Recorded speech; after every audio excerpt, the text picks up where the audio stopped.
Hello, my name is Jenna. I host this session with Vito every week, the Fraudcast, for folks in the e-commerce fraud and risk space. And we just get together on a regular basis for fraud managers or anybody that really has like a hand in managing fraud and risk for e-commerce organizations to get together and kind of cross guard a little bit, hear what people are doing in their spaces in their line of work, and to get advice, to hear some upcoming trends. We also showcase a lot of other people in the fraud and risk community, such as our special guest today. Super excited to have him on. I'll have Vito do his intro and everything. But we get together on this weekly basis to kind of just talk, build community. And this is a really great space for you to bring your questions. This is a really good time of year to do that as well. I know everybody's getting ready for the holiday season. So if you have any questions at all and you want to get advice from other professionals such as yourself, this is definitely the space to bring those questions. This, you'll find, is not your typical webinar or anything like this. This is intended to be more of a conversation. So I love to see everybody's face on camera. If you're able to be on camera with us, we love it. If not, that's totally cool. You can hang back and listen in. But yeah, so we will, typically have a special guest and we'll dive into, their areas of specialty and a little bit of their career, or maybe we'll dive into a specific topic and talk about that. And if you have any thoughts throughout, please feel free to throw your thoughts in the chat or come off mute and be part of the conversation with us. We love when people, just kind of chime in with their thoughts and everything like that. Please do introduce yourself in the chat with your name, title, company you're coming from, maybe where you're calling from. We have an idea of who's in the room, who we're talking with here. Whether you've joined us before or you're new, please do that in the chat. A heads up, we do record these sessions for folks who are unable to join this time. We have plenty of folks who are unfortunately not always able to make these sessions, but they like to listen in. So we share that on YouTube. And any of your podcasting platforms, you could find us there if you ever miss a week. But thank you for joining us live. And with that being said, I'm going to hand things over to Vito to introduce our special guest for today. What is up, everybody? Happy Wednesday. I'm so excited to see you. I'm so excited to see you all back here.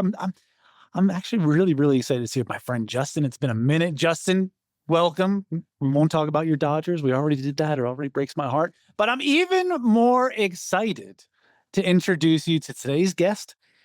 I'll spare the academic and I'll just get to the personal. We've got a brilliant mind, a brilliant person, just a really great guy. And I think you're going to really enjoy to hear what he's got to say. He's sitting at the forefront of some very cool stuff. Again, very scientific. They're very cool stuff. That's capital V, capital C, and a capital S. Very cool stuff. Without further ado, I want to introduce to you my friend, your soon-to-be very good friend, Mr. Jesse Martin Alexander. Jesse, how the heck are you? I'm daunted at having to live up to that introduction, Vito. Thank you. Well, I mean, you deserve even more. And you know what? Since you deserve more, why don't we give you the agency to do more? Jesse, how might people know you? What have you been up to? What brings you to this dark and dreary corner, this beautiful and bright corner of the internet today? Good life choices. Good life choices have brought me here. So my name's Jesse. I'm based out of New York. I've been in the IT and cybersecurity space for about 20 years. Most of that on the operations side, although I've now kind of shifted over to the dark side, and I work for a small company called Kasada, where what we do is we stop bots. Single mission focus, whether they're scraping content or buying up all the limited edition sneakers or PlayStations or video cards, or if they're cracking accounts, where we take a really hard look at these professional fraudsters and we try to use clever technology to outmaneuver and shut them down.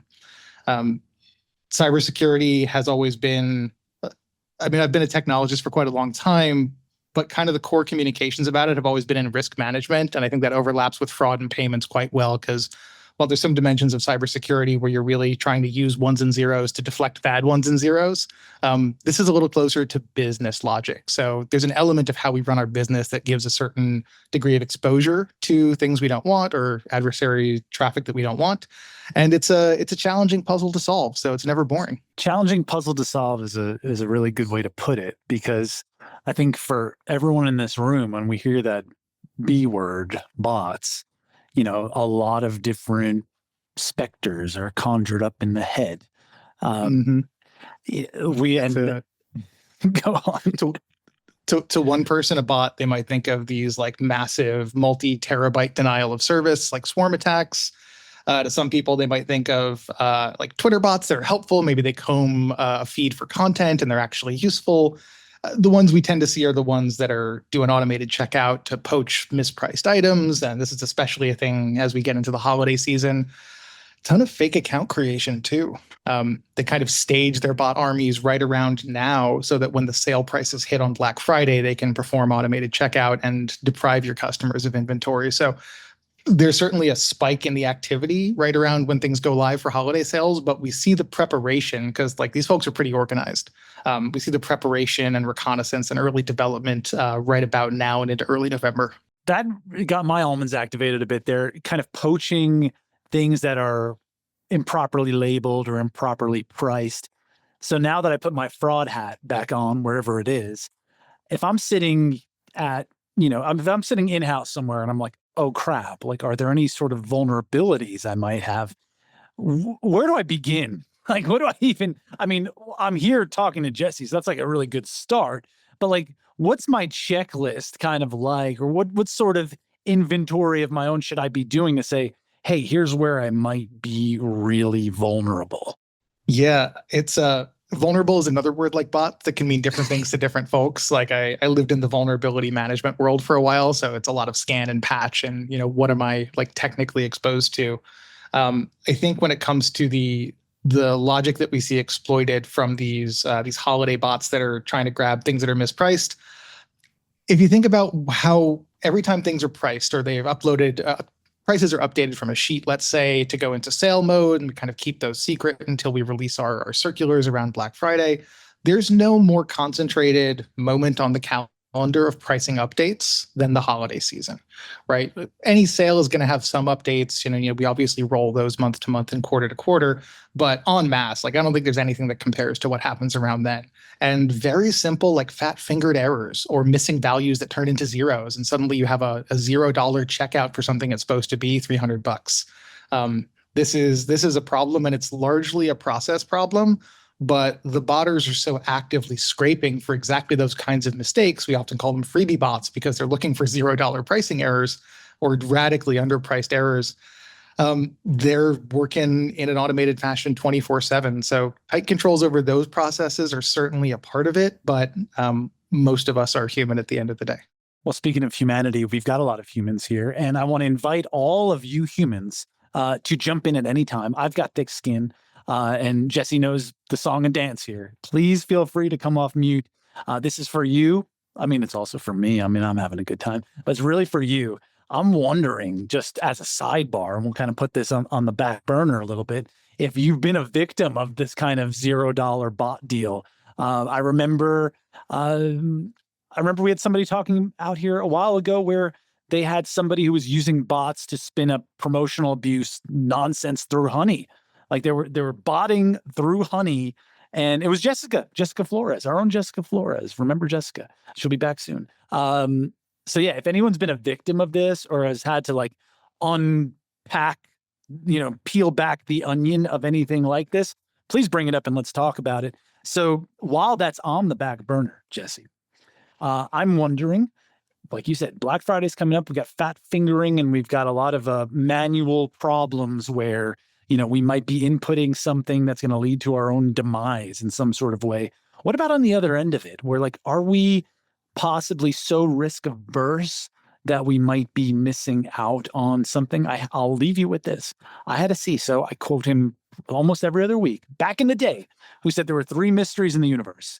He said, where do we come from? Where are we going? And how come when we stop bot traffic, does our revenue go down? This was 2016. Shout out Henry Praw. Are we perhaps blocking ourselves in some way in the lead up to peak season? It's a really subjective and kind of sensitive topic, right? Because when these bots are doing automated checkout, they will, I mean, it is a purchase, right? Whether or not they've used a valid form of payment is kind of a different side of this. And, the chargeback and fraud rates are really interesting to look at as well. But if you have unwanted checkouts, it stands to reason that revenue is going to go down at least a little bit. I remember we had a large hotel customer, and they had primarily a scraping problem. And so when we went into place and we started blocking the bot traffic instead of just monitoring it, their analytics team had sort of a cardiac event because they saw this overall traffic rate going down. It's like, what did you guys do? You torpedoed our site. And then they realized revenue was actually constant, and therefore conversion rates had gone up radically. So we had gotten rid of a lot of the noise, bettered the signal to noise ratio.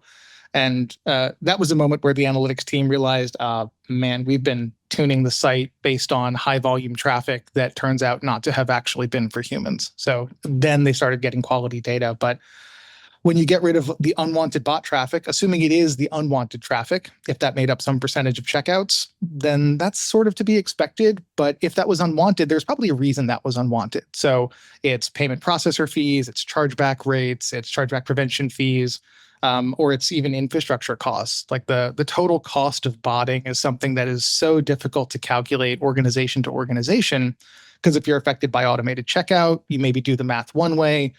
If you're in the loyalty space and you're looking at customer experience, or let's say you even have a loyalty currency like flyer miles or hotel points or something, or increasingly e-commerce is getting into exactly that loyalty space because customer acquisition cost is very high. Customer retention cost and loyalty, this 2, 3, 5% rebate to keep shopping, that can actually be a lot cheaper than acquiring a new customer. So now we're dealing with a virtual currency. Once these things start to get abused, they tend to live in different silos. And so the total cost of being botted is very often not apparent to each of those silos individually. It just adds this operational and financial friction across 2, 3, 10 departments. And each one of those can sort of call it a rounding error and write it off as a cost of doing business. But if ultimately this is hitting your bottom line to the tune of like 2 or 3%, I know that's not a huge, sexy number, but in real revenue, that can be quite meaningful, especially in tight margin industries. You brought up the silo word, and this program is really about breaking them silos down. We've got the SUSE School of Communications with adjunct professor Ben Lee over here. And when you're talking about this 2%, and when you're talking about total costs of botting, total cost of anything, kind of merging KPIs, I saw some eyes pop up, because we're all trying to figure out how we, in like a fraud ops space, can best integrate and cross-thread ourselves with the broader organization.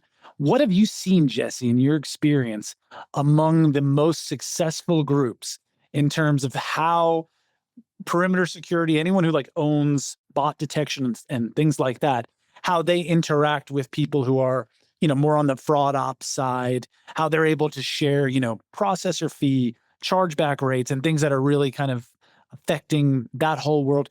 What kind of advice do you have from a organizational perspective, especially for people who are here looking to kind of like upskill or, kind of make a better case for them across the business? Yeah, I know it's not exactly revolutionary to say try and break down silos internally. I think how you do that is what starts to matter. And for me, it's something we end up doing with almost all of our customers, right? Because there's someone who says, look, this is a problem that's crossed the threshold for my silo or my department where it needs to be addressed. And then we'll find out later on, once we implement a solution, there's this passive relief for everything downstream of that. So you start to meet those people and they say, hey, something's changed. Nothing seems to be wrong, but we're interested in what's changed. But once you start having those conversations, that's once you have a solution in place. If it's a matter of rallying enough support to actually get a solution in place or get the problem recognized at the executive or board level where, hey, this 2 or 3% could be really meaningful. For me, I like to start with the vocabulary, which is really a non-technical place to start. But if you don't understand the metrics that are in use, the measurements that are in use, you don't understand the kind of phrasing that resonates with people in an adjacent industry, like the phrasing you use in cybersecurity when you're looking at perimeter and endpoint security is different than the phrasing you'll use in fraud and payments, is even slightly different than the phrasing you'll use in marketing, loyalty, and analytics. So literally speaking the same language, I think, is kind of a place to start, because if you can at least find some common ground in how you're speaking to each other, it's very easy to then say, okay, now that we're speaking the same language, what is it that I'm looking at and what you're looking at? And do they overlap? Are any of them actually the same and we have some common ground or a KPI that matters to all of us? Or are they close enough that we can kind of stitch them and zipper them together using maybe just one extra piece of data? So it's a diplomacy function, though. Like, these are your colleagues, even though they're in separate silos or have different managers.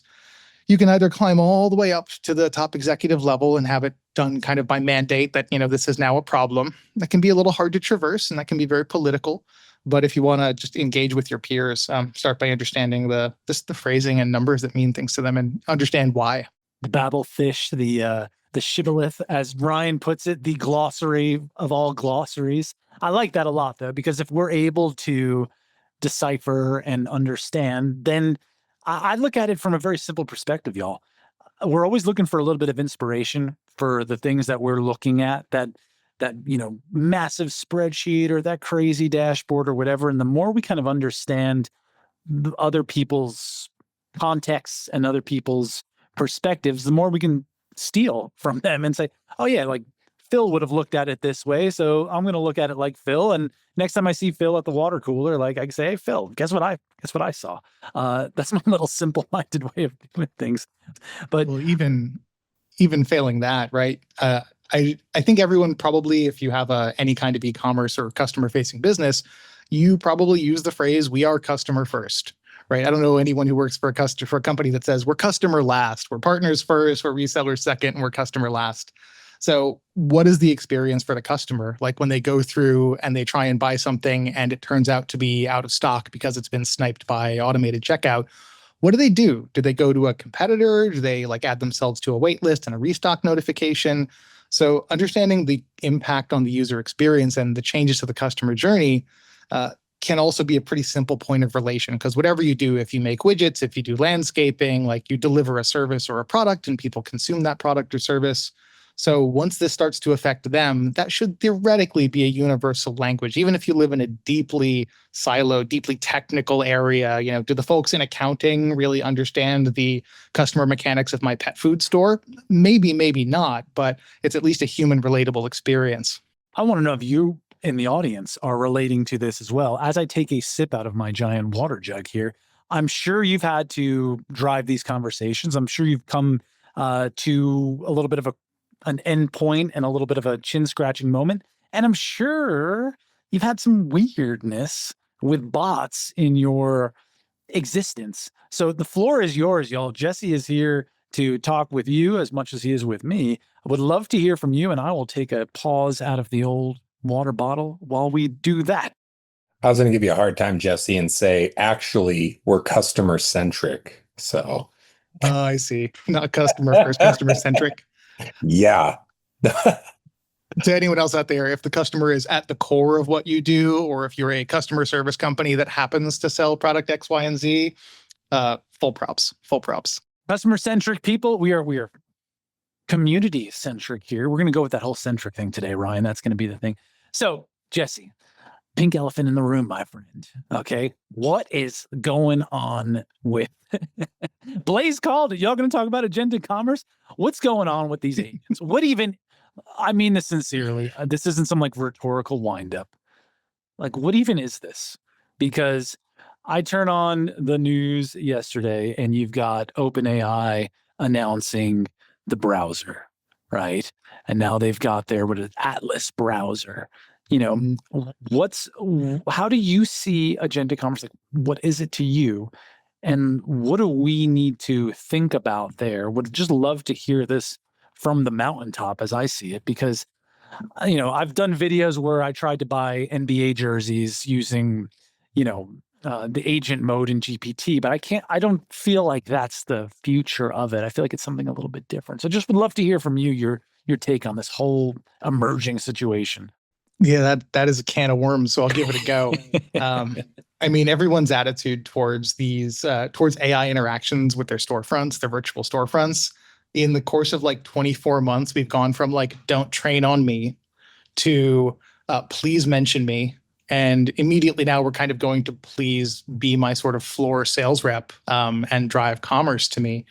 So like the word for it is really extensible. These agents are so extensible that they're going to change the way that folks find your business, the same way that SEO did, when we had search engines, the advent of those and the well-connected broadband internets of the 2000s and late 90s.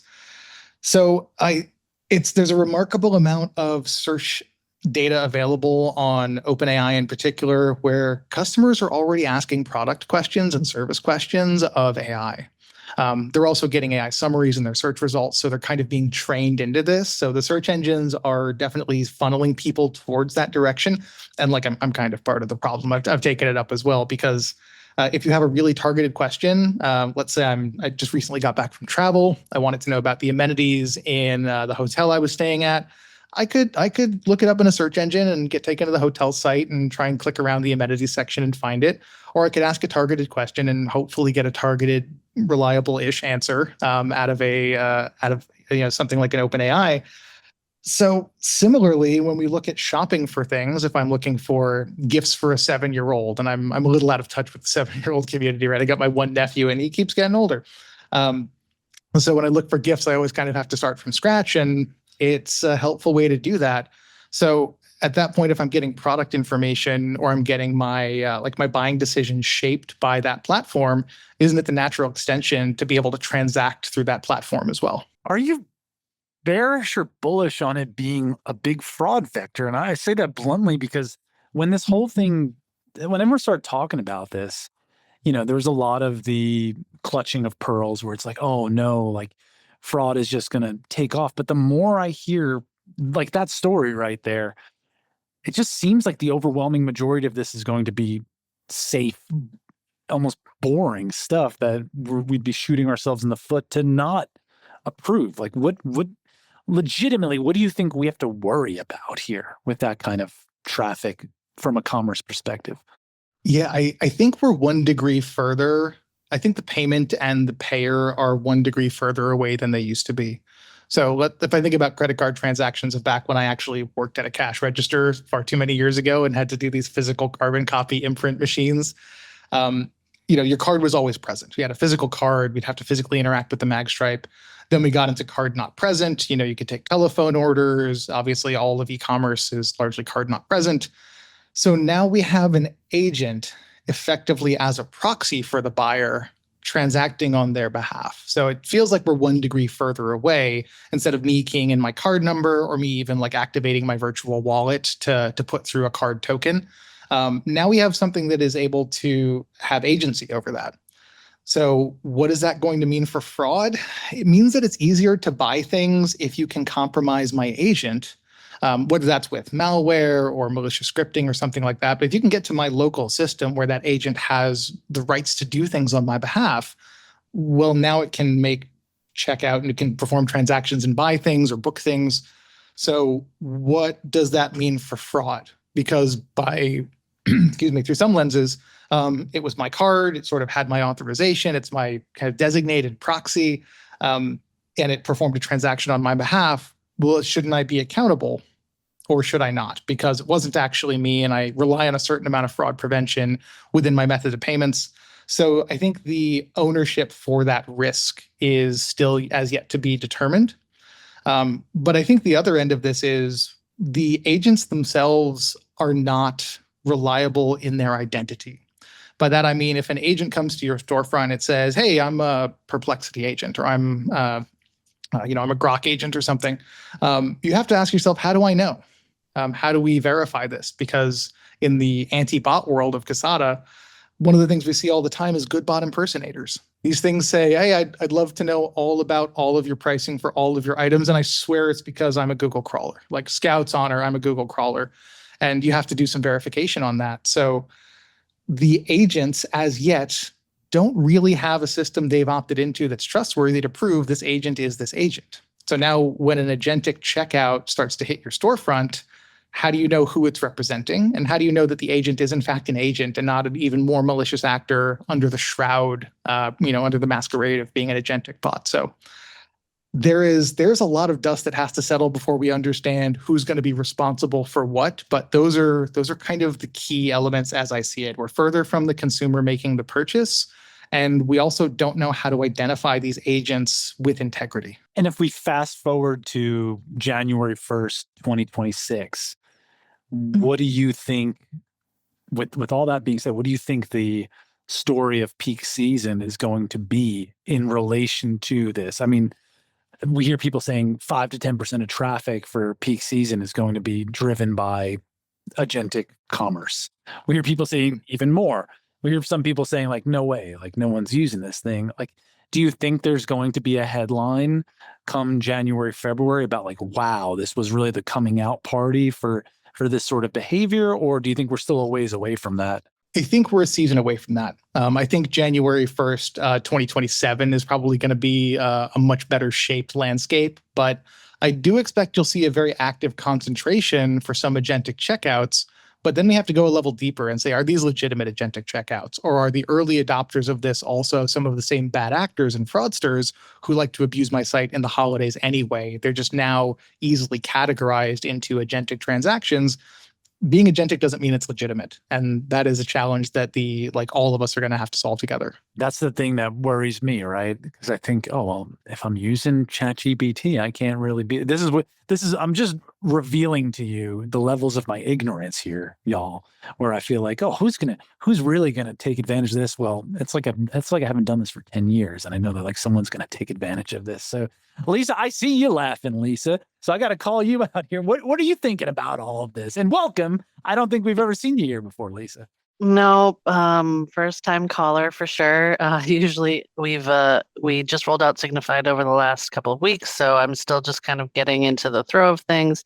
But just trying to soak up the conversation before I start adding into it. I think that AI in general scares me. I know that if there's a way to take advantage of it, somebody will. I think it's just a matter of how and how quickly we'll all catch on to it personally, but lots to think about. We're just getting, toe dipping into AI agents, mostly on the back end rather than the front end. So, I think that I myself am just ignorant in this space. So, I think that that's kind of what I was laughing at the most. How can we prepare for whatever the apocalypse is going to be if we don't know what it's going to be? So, I appreciate the chat and trying to learn a little bit more. Well, welcome, Lisa. We appreciate having you out here. Thank you so much.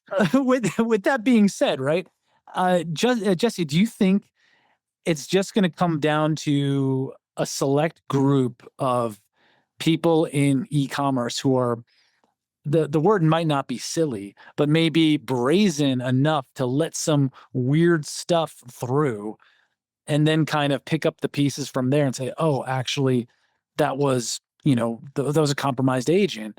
Or is there something that you can use like in the middle there to say like, okay, I can identify these agents a little bit more robustly and I could kind of prepare myself without having to just kind of roll the dice on it?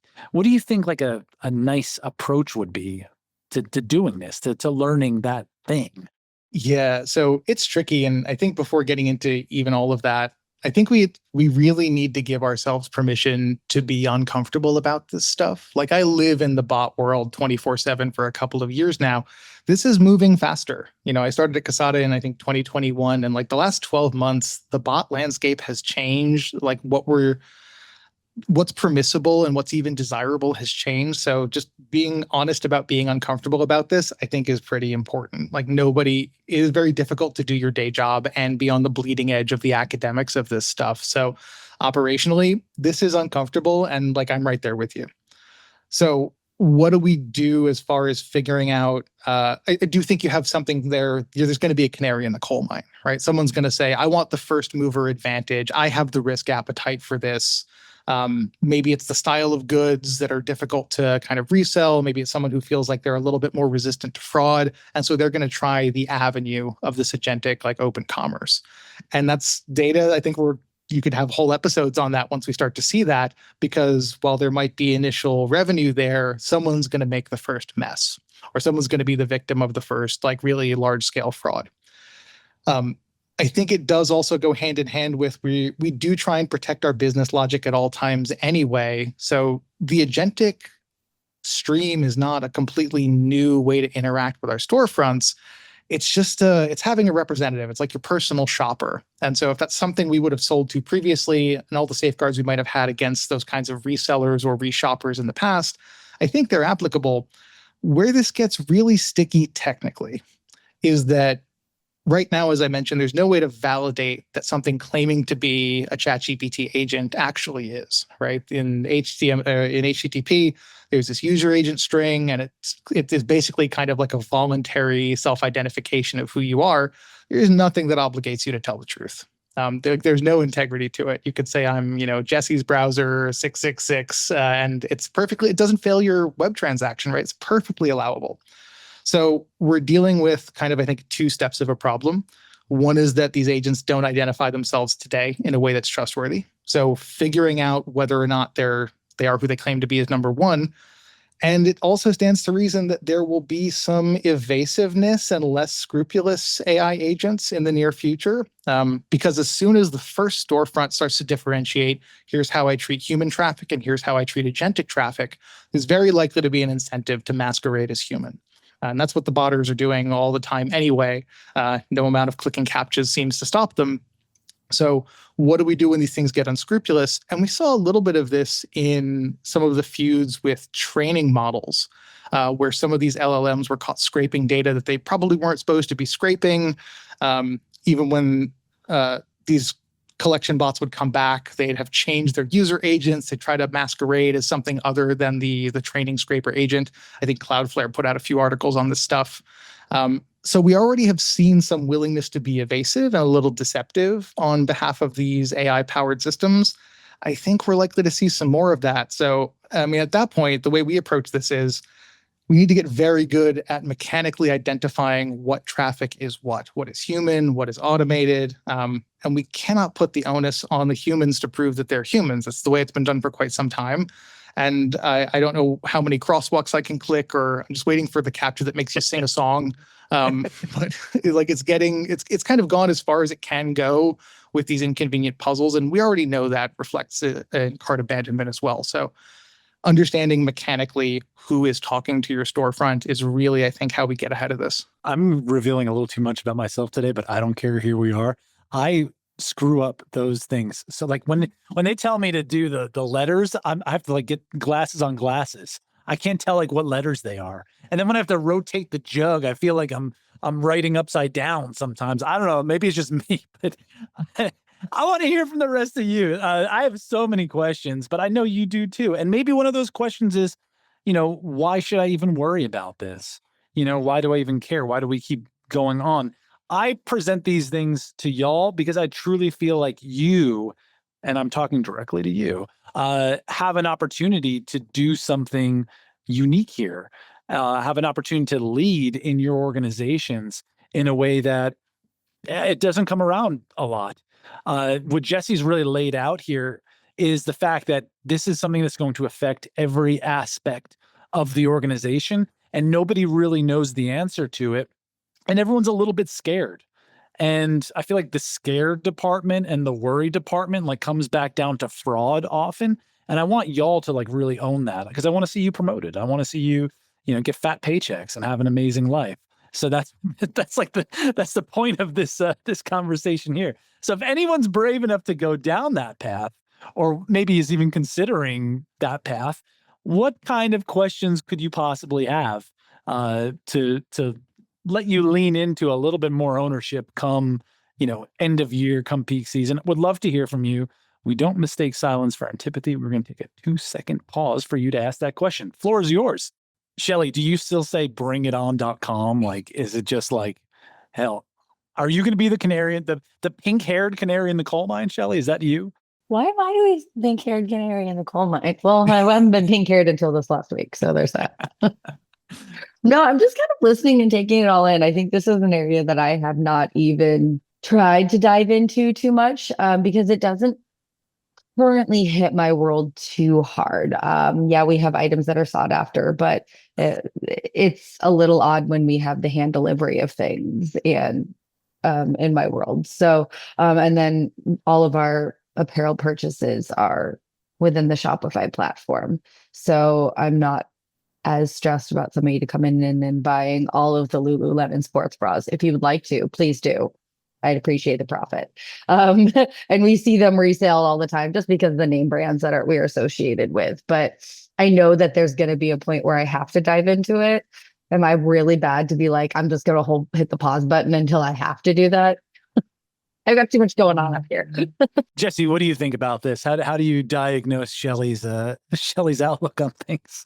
I think it's very reasonable to wait for at least some guidance. And like that guidance is sort of few and far between because the landscape is still very much taking shape. And meanwhile, as the checkouts are flowing, the revenue is flowing, the units are shipping.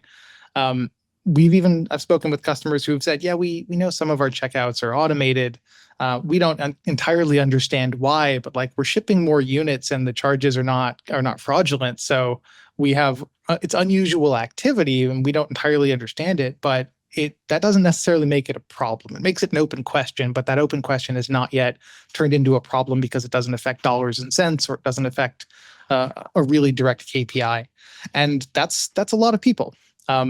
So as the landscape starts to shift into agentic and things, will that fraud responsibility start to change and how quickly, I think is the question. So I don't think there's anything wrong with waiting for a little bit of the dust to settle before, really making plans or even investments in what to do about this and how to mitigate it. If your storefront is healthy, then that's fantastic. What we see is a lot of unhealthy storefronts that appear healthy, but there's in fact this low-grade friction going on throughout the checkout process, or there's a degradation of the user experience along the way to try and mitigate those problems. So exactly what agentic looks like is, I am also curious. I'm curious, Jesse, and I go back to this a lot. I wonder how much we're not seeing because it's being blocked at the perimeter, or because we're using something that like a decade-old approach to perimeter security, and maybe us who are in the fraud operations space like don't even see these orders come up as approved or declined. It's like that unknown thing. Do you have any experience there with maybe a customer who all of a sudden got a little hip to the fact that the left hand and the right hand weren't really in communication, and there was so much stuff being blocked at perimeter level, and then all of a sudden they let that in? Oh man, like look at the kind of revenue uplift we've seen through that. We weren't declining it per se in the cart, but we just weren't even allowing it to interact with the site. Yes, a lot of this comes down to watching customers overcorrect for things, right? We know we have a problem with some degree of fraudulent activity. So what do? We want to put more constraints on how you access the site in the interest of keeping the unwanted folks out. It's a very perimeter edge security mindset, right? If you're coming from a bad IP address or you're coming from a geography where I'm not even allowed to sell you stuff, like let's just block you outright. And while that works for a time, it's difficult to overstate how organized some of these adversaries are. I know that we can often think of bots and fraud as kind of a nuisance actor, but it is far more resemblant of organized crime and advanced persistent threats. So if you put in firewall rules, or if you put in, let's say, geography blocking, they will VPN to some place that they can get in from. If you start banning all the IPs associated with those VPN endpoints, they will start using residential proxies where they'll tunnel through compromised systems and they'll look like they're coming from my next door neighbor's place in Queens, New York, instead of some commercial data center IP in Central Europe that's less regulated, where law enforcement might be more difficult. And it kind of escalates like this, right? And so it is in cybersecurity. Every time the adversary has a tactic, the defenders also have to have a corresponding tactic, and on we go. And over the last 5 to 10 years of that bot development, they're quite good at what they do. So as we try and constrain the traffic that we allow in, whether that's technically in like our HTTP messages, or whether that's kind of more broadly and logically like where our customers are coming from and who they might be, there is always a case of false positives. And every time we have a false positive and block someone that we would have liked to let in, that's very difficult to see, because you have to have a very persistent kind of customer that says, hey, I tried to make a checkout on your site. I got stuck in a 7-puzzle CAPTCHA loop and then I quit. And even though I'm frustrated, now I've emailed you to tell you that I had this experience. So that's not me. Like, I'm not that customer unless it's something I like really, really must have. So it's a matter of figuring out where can we look for metrics that show us this might be happening. Because we've done exercises with customers where they had solutions in upstream of us. And as we look at a chart of their traffic, we notice a conspicuous gap. And we're like, well, this doesn't make any sense unless these customers were being blocked upstream of us. So we didn't even get to see and try and like qualify this traffic. Is this good or not? Something upstream just told them to take a hike. And that's a fail silently problem. So understanding exactly where in the journey your customers might be hitting friction, and that's something that like marketing and analytics can often help with. There's something to that, but I think almost every customer I've spoken to at some point or another, in earnest, good faith efforts to try and solve the problem, we've all overcorrected. I mean, I'd love to tell you that in my career in cybersecurity, I've never accidentally closed something a little too tightly. It should have been at least slightly accessible. And we're all doing our best. But when the adversary is so persistent and dynamic, how can you not accidentally knock out a customer or two?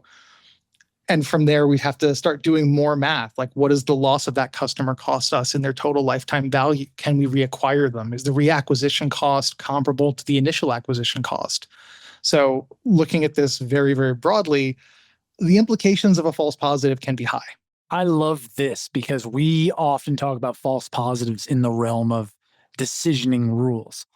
I think from hearing this, what I would do tomorrow, if I haven't already built a decent relationship with my cybersecurity team, with CISO, with whomever, would be like, hey, what do we think about false positives from the perimeter? Like, how do we A/B test? Are we A/B testing anything in relation to those geo blocks, those IP blocks? Are we doing anything there? Can I help y'all out with anything? Can I bring you some data that might support some sort of, feelings you might have about this? I think that's a pretty good inroad to making a decent relationship there and maybe uncovering some sort of, lost opportunity. Does that ring true to you? Does that sound good? Or are they going to look at me and be like, dude, what are you smoking over there? Like, who are you again? Where do you work? It also kind of begs the question, right? And this is something you can even speak to your edge and perimeter security teams about. If I were to come in cold, my first day of work, and very often having new employees with fresh perspectives can be really useful for this because they're not institutionalized to the way things have always been done. You can ask the question, if there were false positives, how would we know? Like, what secondary signal could we use? Is there something that changes in the user journey? Is there something that changes in checkout timings? Like, what can we latch onto to try and look at that? And then naturally the question is, okay, well, if there is something identifiable, are we looking at it and what does it tell us? Take that and run with it, my friends. I think that's a freaking gem right there.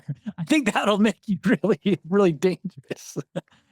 Yeah, and I mean, be nice, because the answer might be, oh, we don't have a signal like that today. So then you have to start having other conversations about like, what are the tracers we can put in to kind of figure out, to generate some of that signal so that we can have some insight into this. Because anytime you have a gatekeeping device, unless it fully explains itself every single time, then it can be very difficult to know when it's not someone out that you didn't mean to. This has been a fantastic treat for me, and I think for everyone here.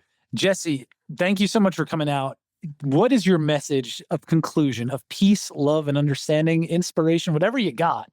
Would love to just let you have the last word, my friend. It has been a real pleasure to get to speak with you today. It's been an absolute privilege being here. Thank you for having me. I'll kind of harken back to something I said earlier. If this feels hard or if this feels like it's moving quickly, it's because it is. Like, this is difficult, and let's be honest about that. And I think pretending it's not difficult is not constructive to actually solving these problems. In the midst of that changing landscape, there are certain fundamentals that I think we can cling to, like understanding who our customers are and what that activity is supposed to look like is certainly one of them. Breaking down those silos, as we mentioned, is really, I think, necessary to get these things done. I try to break out of my own little paradigm because I live in the world of bots, and I know that's not everybody who's here. But there is always a risk of exposure. Anytime you start doing business differently or pursuing customers differently, there is a certain measure of risk. And that's often marketing's job or revenue management's job. How do we increase revenue? How do we find more customers? But every time we have a promotion or we have an enticement, the double-edged sword of that is that it's a vector for abuse. right? If there's a new account sign up incentive for, a $5 off your first order with a code, I'll generate 10,000 of those if I'm a fraudster, and I'll give them out to friends, or I'll sell them for 25 cents a piece. It might not sound like a lot of profit, but when the cost of their goods, ill-gotten as they are, is basically zero, they don't mind taking pennies on the dollar, or even, fractions of cents on the cent. So be mindful that as we pursue these things, whether it's partnerships or marketing promotions or incentives, there is always a fraud vector associated with that. There is a potential for abuse. And I think that parallels very well to the upcoming change in the way we acquire customers in the agentic checkout world. It is likely to be a vector for abuse, whether that's as folks masquerading truly malicious activity as agents, or even compromise of agents that belong to our desired customers.